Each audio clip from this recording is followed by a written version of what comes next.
ISD School Board was updated on both cybersecurity and campus security. KLTV's Lauren Tier reports use of a new state grant aims to update and improve communication on campuses. With over 18,000 students and 3,000 staff, Tyler ISD maintains 36 campuses and auxiliary facilities. Cybersecurity systems in the school district are assessed on an annual basis to evaluate their overall effectiveness and to point out areas where they might be improved. This year, the district reached a score of 3.06 out of 5, which is a higher score than both the state and national averages. Experts explained that in order to receive a higher score, the district would need to increase restrictions that would ultimately limit education and access to online learning opportunities. Also within the school year, we have blocked over 48 million spam marketing and potential phishing emails for my district in less than a year. 2 years.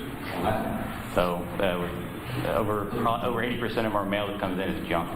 Construction on a secondary data center was completed in January. With our expectation to finalize that project, doubling our internet capacity, and giving us a lot of resiliency in our network by the summer of 2024 and ready for the launch of school next year. Across the 36 campuses and facilities, impact-resistant film has been installed, costing hundreds of thousands of dollars. We are one of the few districts in the state of Texas that has this.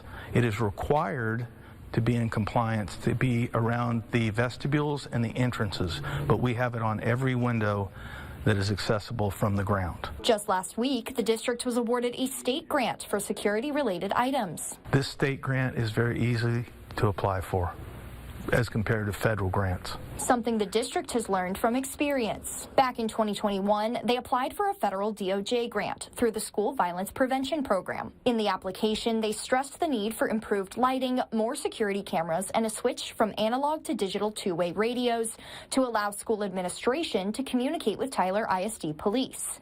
However, that grant was not funded at that time. But now, Safe Grant 2, a state grant, has been awarded for more than $527,000. We're also upgrading all of our campus radios. We have slowly been doing this from analog to digital, but with this grant, we'll be able to go totally digital for every campus and administrators. Additionally, fences have been heightened on all campuses. Lauren Tier, KLTV 7 News.